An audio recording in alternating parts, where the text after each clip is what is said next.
Dual sport bikes are becoming ever more popular these days. Those that want to move away from the regular day-to-day traffic during the week, and on the weekends go and explore in the forestry trails and take their bike for a bit of off-roading. In this video we're going to be taking a look at the 2025 CRF300L, and we're going to see exactly what the updates are for 2025.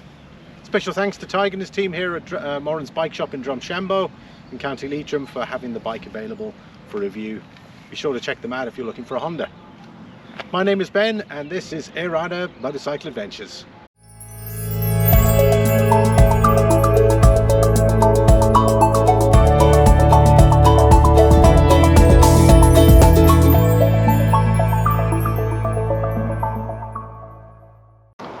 Not much has changed on the front here in relation to the braking system. It's 256mm single disc, 21-inch wheel on the front. The forks are the biggest change, 43mm front fork. Suspension travel's been tweaked. They've adjusted the dampeners on it, so therefore giving you a longer suspension travel. Looking at the rear here, not much has changed again. They've got an 18-inch wheel. You've got a 220mm rear single disc brake. They have made the swing arm lighter as well. That's mainly to improve the handling, and they've also lightened the chassis as well. The ProLink suspension at the back, they've tweaked the dampeners on that, and they've improved the suspension travel on that to about 260mm, and I believe it's 234 on the front. The engine remains unchanged. You've got 286cc engine, develops about just over 20 kilowatts and 26.6 Newton meters.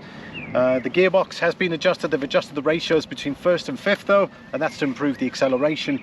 And then when you're cruising, 6 gear is more is a longer ratio. Another improvement, they've improved the thermal management of the radiator on this, something to do with the heat dissipation, so that's drastically improved as well. Fuel tank size, it is 7.8 litres and fuel consumption about 3.1 litres per 100. Another thing to note with the latest updates to the engine, they've improved the Euro compliance on the actual emissions, so it's now Euro 5+2 compliant. There's also ample ground clearance, 285mm, and the curb weight of the motorcycle is 142 kilograms. Also, one of the 2025 changes was this redesigned front cowl. We've got a new LED headlamp unit, and then you've also got LED indicators front and back. So very nice attractive front here. I like what they've done. It's balanced well, especially with the peak across the front. On the back here you can see the LED indicators running, and they've got a standard bulb unit for the rear, and I suspect I know the reason why they've done that. Instead of going in LED unit, I'd think if you're doing a bit of off-roading and you've damaged the tail section here for some reason, it's just a simple replace for the bulb. So fairly good idea in relation to that, kept it nice and simple. One of the 2025 updates is an improvement on the seat. They've broadened the seat and giving you a lot more comfort, especially when you're cruising along as well. So when you're doing those longer journeys, it's nice to know the seat has been improved. Seat height is 880mm. I'm 5'11", 5'11" so let's get on the bike and see how we get on.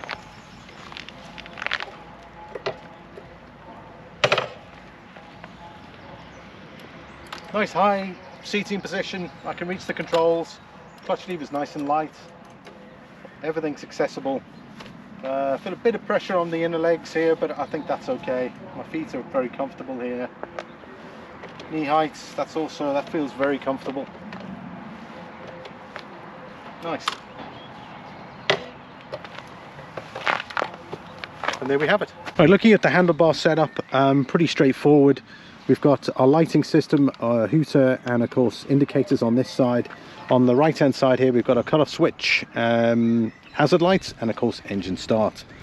Another one of the 2025 updates was a new display here called a positive back display, so I'll put that on for a sec and then you can take a look. Right, let's take a look at the display. Another thing to note, just to the right of it here, you can switch off your ABS if you're going off-road. Quite a nice feature. Buttons quite straightforward, easy to use. There's the display, nice and clear really, had no issues with it. Fuel gauge on the left here, you've got your set and selection. Rev counter, digital speedo, you've got your gear indicator, how many kilometers you've done, time. Again, pretty straightforward. Warning lights are up here. You can obviously see neutral and ABS is currently on. Right, let's see how it sounds.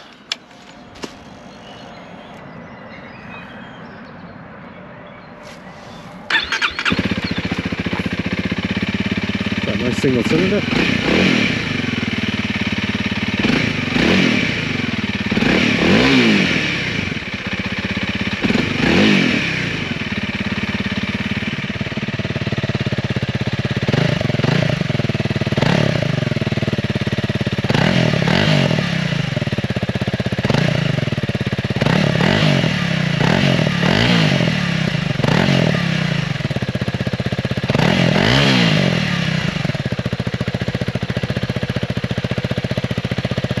Right, how much is all this going to cost you? €7,599 here in Ireland. If you're outside of Ireland, please check with your local Honda dealer in relation to pricing. What that gets you is this here. This is a standard bike. There's no additional specification to it. The additions that they've done over the previous one with the TFT display, they've improved the suspension, particularly on the rear as well. That was a major difference in relation to the back. Some found that the suspension on the previous or the pre-facelift, if you can call it that, was quite soft, and they ended up replacing the middle shock. However, they've definitely improved that. It might suit some, so definitely take it for a ride, see what you think. In relation to further updates in relation to the gear ratios, major improvement there between first and fifth, and of course for cruising you got that improvement on 6th gear. So all this for €7,599. Let me know what you think below. Do you think that's a good price? Have you bought one? Are you waiting for one? Are you considering one? Let me know down below, and don't forget to give me a like as well. When we look at competitors, here are a few bikes for you to consider if you're looking at the CRF300L. I was hoping to have the Kawasaki and the Suzuki to compare with the CRF300L, but unfortunately there's a very limited dealer network in Ireland, and I couldn't really find a dealer that actually has these bikes available. So unfortunately we're going to have to look at two higher priced competitors, and here they are. The first competitor then is the G310 GS from BMW. Very nice build quality. It has a really awesome little small engine in there, developing about 34 brake horsepower. Expect decent levels of standard equipment. Dealer network is limited though when compared to Honda. However, you can expect really good, decent level of standard equipment. So definitely one competitor worth considering. However, the price might put you off, and this puts the CRF300L at a really good price point. The KTM 390 Adventure 2024 model. Looks like the 2025 isn't available in Ireland yet. Priced at $8,499, however, on sale at the moment, and that's probably due to the financial woes of KTM. What you can get, really good, decent gearbox, nice engine, about 32 kilowatt, very nice clutch pack, really smooth, light bike, good chassis, good electronics, excellent suspension system on this. So really a bike worth considering here. That's if you can get them. I'm sure they're probably limited, but limited dealer network though. Right, now we get to my verdict. What they have done on this bike, they've definitely improved it over the older one. One of the major things that they had to focus on was the suspension. The handling, they've improved the handling. They had to focus on firming up the dampeners on the bike as well, because it was a little bit too soft on the back, and it's great to see that they've improved that. The gear ratios as well have been drastically improved, particularly when you're on the acceleration, and then of course when you are on the longer road, you have got that capability in 6th gear as well, where it's a little bit smoother. They've made the bike lighter. They've improved it where it needs to be improved. I mean, some subtle changes in relation to the lighting, paneling, and of course the TFT display was a big one as well. I like it when it's nice and clear. You know, the last thing you need to be doing is squinting and trying to see can you read the display. So they've done changes on the bike, and it's great to see that. Overall, I think for the price range, I think it's really good value. It's an extremely popular bike. It's going to be popular with a lot of you out there. I'm sure a lot of you are queuing up to come and order this and get the latest updates.